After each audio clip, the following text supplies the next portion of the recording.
उत्तराखंड की हरी भरी घाटियों और घने जंगलों के बीच बसा था घनसाली नाम का एक छोटा सा गांव। गांव चारों ओर से देवदार और चीड़ के जंगलों से घिरा था।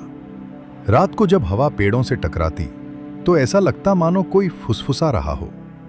लेकिन इस गांव की असली दहशत सिर्फ जंगल की आवाजें नहीं थीं, बल्कि वो नरभक्षी टाइगर था जिसने पूरे इलाके में खून की लकीर खींच दी थी। कभी ये टाइगर एक सामान्य शेर था। उसका नाम रखा गया था कालू, क्योंकि उसके शरीर पर एक गहरी काली धार थी। जंगल के बुजुर्ग शिकारी कहते थे कि वो पहले गाय भैंस का ही शिकार करता था, लेकिन एक दिन शिकारियों की गोली ने उसकी पिछली टांग को घायल कर दिया। जख्म इतना गहरा था कि वो तेज दौड़ नहीं सकता था। भूख ने उसे इंसानों की ओर धकेल दिया। धीरे धीरे उसने सीखा कि इंसान आसान शिकार हैं, धीरे चलते हैं, हथियार नहीं रखते और चीखते हैं। उस दिन से वो गांव वालों का दुश्मन बन गया। एक ठंडी जनवरी की सुबह गांव का लकड़हारा नारायण जंगल में लकड़ी काटने गया। दोपहर तक उसका घर न लौटना परिवार को बेचैन कर गया।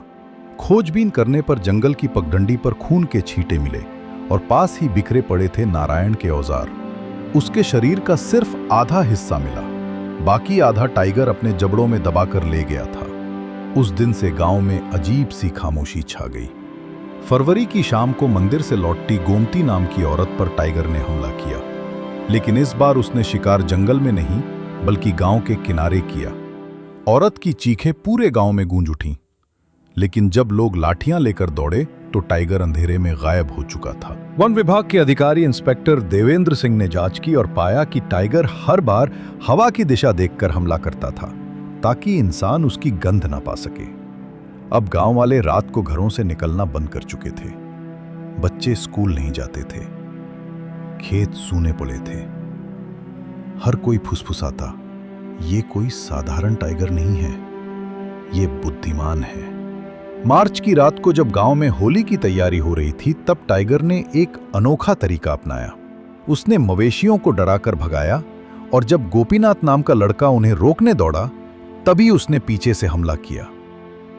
टाइगर इंसानों के डर और उत्सुकता को शिकार बनाने का उस्ताद बन चुका था। वन विभाग ने कई बार उसे पकड़ने की कोशिश की। ये टाइगर सिर्फ ताकतवर ही नहीं था, बल्कि चालाक भी था। गांव के बुजुर्ग कहते, ये टाइगर देवताओं का श्राप है। कुछ लोग मानते कि उसकी आंखों में इंसानों जैसी समझ है। बच्चे रोते, औरतें भगवान से दुआ करती और मर्द हथियार लेकर रात भर पहरा देते। लेकिन टाइगर हमेशा उनके इंतजार के विपरीत दिशा से आता। वन अधिकारियों की जांच में पता चला कि ये वही टाइगर है जिसे सालों पहले शिकारियों ने घायल किया था। तब उसकी मां को भी शिकारियों ने मार दिया था। भूख और दर्द ने उसे नरभक्षी बना दिया। इंसानों के खिलाफ उसकी नफरत अब खून की प्यास में बदल गई थी। जून की बरसात की रात थी। आसमान में बादल गरज रहे थे। गांव के किनारे एक झोपड़ी में शिवराम नाम का किसान अपनी पत्नी और बच्चों के साथ बैठा था। अचानक बाहर से लकड़ी टूटने की आवाज आई।